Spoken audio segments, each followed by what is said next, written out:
বাংলাদেশ সরকারি প্রাথমিক বিদ্যালয় সহকারী শিক্ষক সমিতি দাগনভূঞা উপজেলা শাখা কর্তৃক আয়োজিত এক ঝাঁক মেধাবী তরুণ যারা প্রাথমিক শিক্ষায় শিক্ষক হিসেবে নিজেকে পেশ করার জন্য সিদ্ধান্ত নিয়েছেন, তাদেরকে লক্ষ্য করে এই নবীনবরণ অনুষ্ঠান উপস্থিত। আজকের এই প্রোগ্রামের সম্মানীয় প্রধান অতিথি জনাব মান্যবর এসিল্যান্ড শাহিদুল আলম মহোদয়, উপস্থিত সহকারী উপজেলা শিক্ষা অফিসার মহোদয়, সমিতির সম্মানীয় নেতৃবৃন্দ, নতুন শিক্ষকবৃন্দ এবং সম্মানীয় সহকর্মীবৃন্দ, আসসালামু আলাইকুম রহমতুল্লাহ। আল্লাহ তাআলা শুকরিয়া আদায় করি, অনেক প্রতিবন্ধকতার মধ্যেও আজকে আমরা যারা নতুন শিক্ষক হিসেবে দাগনভূঞা উপজেলা যোগদান করেছেন তাদেরকে আমরা সংবর্ধনা দিতে পেরেছি। আসলে যখন কোনো অফিস ডে খোলার সময় যদি স্কুল বন্ধ থাকে, তাহলে আমাদের শিক্ষকেরা সাধারণত ওই দিনে পিতামাতা, ভাই বোন, স্ত্রী এদেরকে সময় দেয়। অনেক ক্ষেত্রে ডাক্তার দেখানোর প্রয়োজন হলে ঢাকায় যায়, চট্টগ্রাম যায়। আজকে তেমনই একটি ঘটনা ঘটছে। শুক্র, শনি এবং রবিবার 3 দিন টানা বন্ধ হওয়াতে আমাদের অনেক টিচার তার স্বজনদেরকে নিয়ে অনেকেই দূর দূরান্তে নিজেদের প্রয়োজন মিটাতে গিয়েছে। এছাড়া আজকে আবার সাব ক্লাস্টার থাকার কারণে অন্যদিকে জেলায় ক্রীড়া অনুষ্ঠানের যে আরেকটা প্রোগ্রাম ছিল, ওইটা থাকার কারণে সংশ্লিষ্ট অনেক টিচার ওখানে সম্পৃক্ত থাকার কারণে উপস্থিত কম হয়েছে।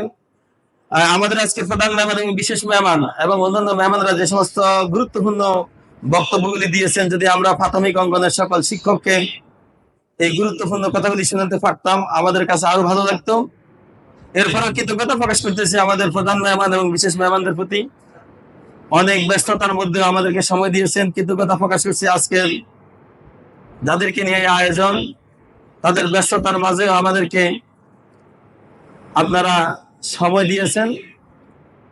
আমি একটি কথাই বলবো, আমাদের এসিল্যান্ড মহোদয় যেহেতু আমাদের পরিবারের সদস্য ছিলেন, আমি বলবো ওনার ভাগ্য অনেক ভালো যে এখান থেকে তিনি আমাদেরই বাংলাদেশে শিক্ষা প্রশাসনিক ক্ষেত্রে তিনি নিজের মেধা যোগ্যতাকে বিকশিত করার কাজে লাগানোর ভূমিকা রেখেছেন।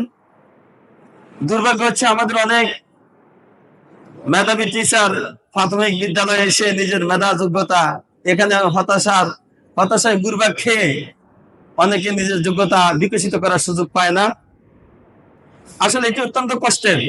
কেবলমাত্র মনে হয় শুধুমাত্র প্রাথমিক বিদ্যালয় এই শিক্ষকরাই সারা বাংলাদেশের মধ্যে দুর্ভাগ্যের শিকার আমি বলবো, কারণ এখানে আমরা এন্ট্রি ফর ডিগ্রি নিয়ে প্রবেশ করে সহকারী শিক্ষক 13তম গ্রেড, এখানে আমাদের চাকরি শুরু, এখানে আমাদের চাকরি শেষ। আর কোন ডিপার্টমেন্ট মনে হয় এরকম নাই, ডিগ্রি পাস নিয়ে ঢুকে এবং ওই অবস্থায় চাকরি শেষ হয়, তাদের প্রমোশন হয়, তারা অনেক উপরে চলে যায়। কেবলমাত্র আমরাই হতভাগ্য যে প্রাথমিক বিদ্যালয়ের শিক্ষকরা আমরা যে গ্রেডে আমরা ঢুকি ওই গ্রেডে আমরা বিদায় নিই। শুধু তাই নয়, আমাদের একজন শিক্ষক আপনাকে লিখেছেন যে আমরা 18 বছর 20 বছর চাকরি করেও, সারা জীবন চাকরি করে আমরা শিক্ষক হতে পারলাম না।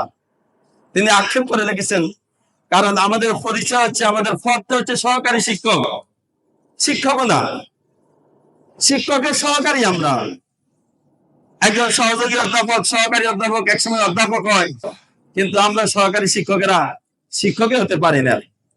আজকের এসিল্যান্ড মহোদয় যেহেতু আমাদের পরিবারের সদস্য ছিলেন, এই কারণে অত্যন্ত আবেগ নিয়ে আপনার কাছে বিনীত অনুরোধ করছি, আপনি একসময় বাংলাদেশের গুরুত্বপূর্ণ সিদ্ধান্তের যে জায়গা ওখানে যাবেন। আশা করি স্বল্প সময়ের মধ্যে আপনি বাংলাদেশের গুরুত্বপূর্ণ যে সেক্টর সচিবালয়, সেখানে আপনার প্রদর্শন হবে। সিদ্ধান্ত নেওয়ার যে পরিকল্পনার জায়গা, ওখানে আপনি যাবেন। আপনি আমাদের এই দুঃখ দুর্দশার কথা বিবেচনা করে প্রাথমিক শিক্ষকদের যাতে করে এন্ডিং এবং এন্টার এবং এন্ডিং যাতে করে এক জায়গায় না হয়, অন্তত গেটটা যাতে করে পরিবর্তন হয়, সেই বিষয়ের দিকে খেয়াল রাখবেন, এটা আপনার প্রতি বিনীত অনুরোধ করছি।